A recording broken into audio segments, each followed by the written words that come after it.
is what the judge cares about. The fundamental question is, was there a, what was the fraud? If you're going to charge somebody on tax evasion, and you then tell me that there was no, and here we go, this is the courthouse here, there was no investigation by the IRS, there was no audit by the IRS, that to me seems like a non-starter right from the beginning. My first question would be, why didn't they sit down with him? Why didn't they audit him and sit down with him and say, hey, Mr. Manafort, you're behind in your taxes? Why 8 years later, 10 years later, are you bringing me a case, which is a tax case, just after he was Trump's campaign manager? It seems like you're bringing me this case, this 10-year-old tax case, because he was Trump's campaign manager.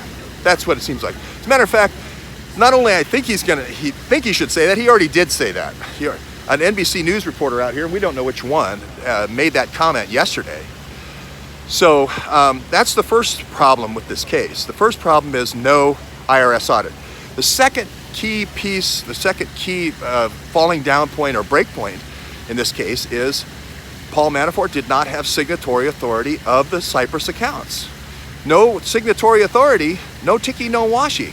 If you don't have signatory authority, you're not going to be moving the money. Somebody else is moving the money. Now, they could say Gates moved it up under order or under duress from Paul Manafort, but then again, you have to prove that. You can't just say it and just say, well, take my word for it. Here's a document that shows Gates moved the money, and here's a receipt, a SWIFT transaction which moves the money from a bank in, let's say, in Russia or wherever, or a bank in New York to a bank in Cyprus. You've got to show that if you're not a signatory authority, you have to show a duress or some kind of order, some kind of directive that told Rick Gates to do that.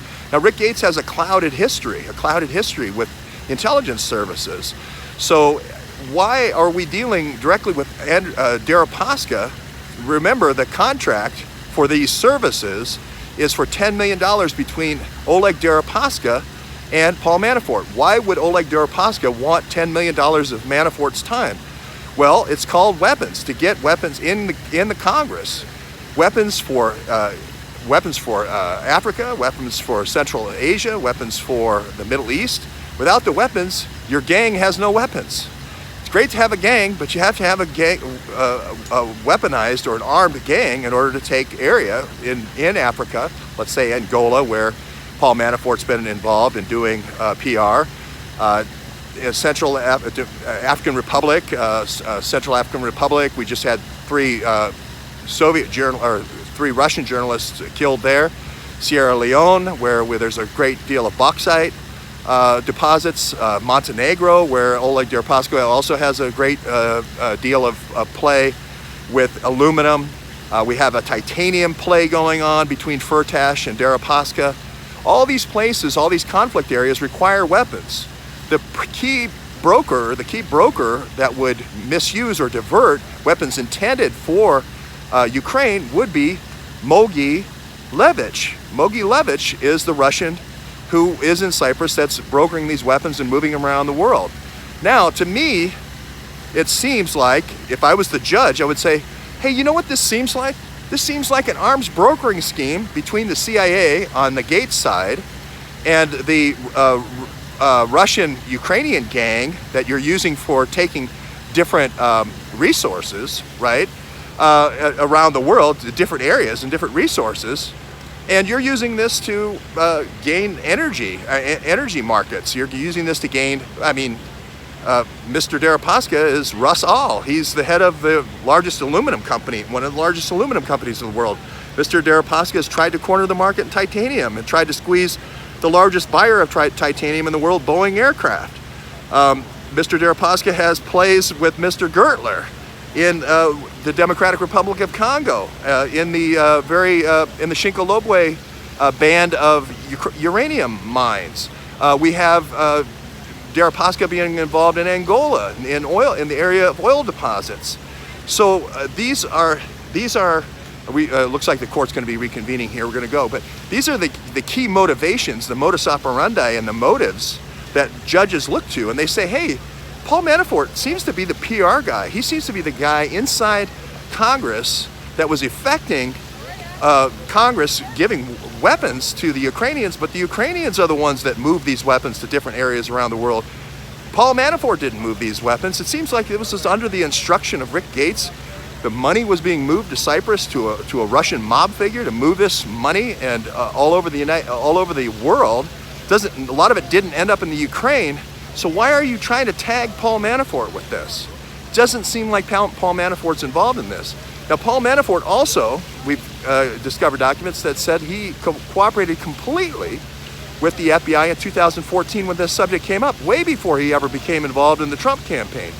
So why would not have the Obama officials, Dennis McDonough, etc., chief of staff, talking with the State Department, Victoria Nuland, Chalupa, who was researching Paul Manafort, why wouldn't they have gone to the Trump campaign and said, hey, we have a potential weapons brokerage situation in your campaign? No.